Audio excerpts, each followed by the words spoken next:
আল্লাহর রাস্তায় আসছি। আমরা দেশে আল্লাহর আইন চাই। আপনার এরশাদের আমল থেকে শুরু করে আওয়ামী লীগের আমল পর্যন্ত জামাতে ইসলামের পদে পদে হেনস্থা করছে, তাদের ঘরবাড়ি ছাড়া করে রাখছে। আজকে সময় আসছে জামাতে ইসলামের রুখে দাঁড়াতে। আমরা চাই দেশে আল্লাহর আইন। আপনার এরশাদের আমল থেকে শুরু করে আওয়ামী লীগের আমল পর্যন্ত কোনো ভালো নির্বাচন হয় নাই। আমরা এমনই একটা নির্বাচন চাই যাতে পুরো বিশ্ব দেখে, পুরা জাতি দেখে এই নির্বাচন, যাতে পুরা জাতি এই নির্বাচনকে মনে রাখে। আজকে আমরা এখানে আসছি আল্লাহর ডাক দিয়েছে বলে আমরা এখানে আসছি। আমরা দেশে আল্লাহর আইন চাই। আমরা সেটাকে ফিরে দিতে চাই না। আমরা দেশে ইসলামিক আইন চাই। ঠিক আছে, আমরা দেশে মানে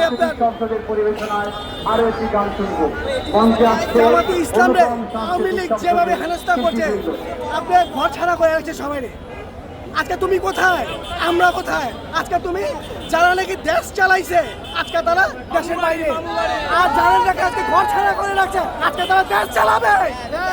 আমরা জামাতে ইসলামকে চাই, আমরা ইসলামিক আইন চাই, আমরা ভালো নির্বাচন চাই। আমাদের আর কেউ করতে পারবে না। এই যে জাতীয় সংসদ নির্বাচনে কতটুকু আশাবাদী যে জামায়াত ইসলামী দল অবশ্যই যাবে? ইনশাআল্লাহ, ইনশাআল্লাহ আল্লাহ আছে না, ইনশাআল্লাহ আমাদের সাথে আল্লাহ আছে। আমরা সে দাবি নির্বাচন চাই না, শেখ হাসিনা তাদের নির্বাচন চাই না। আমরা এমনই একটা নির্বাচন চাই পুরা জাতি জাতি দেখে, পুরা বিশ্ব দেখে, প্রত্যেকটা মানুষের ভিতরে ঢুকে যায়। হ্যাঁ, একটা নির্বাচন হয়েছে।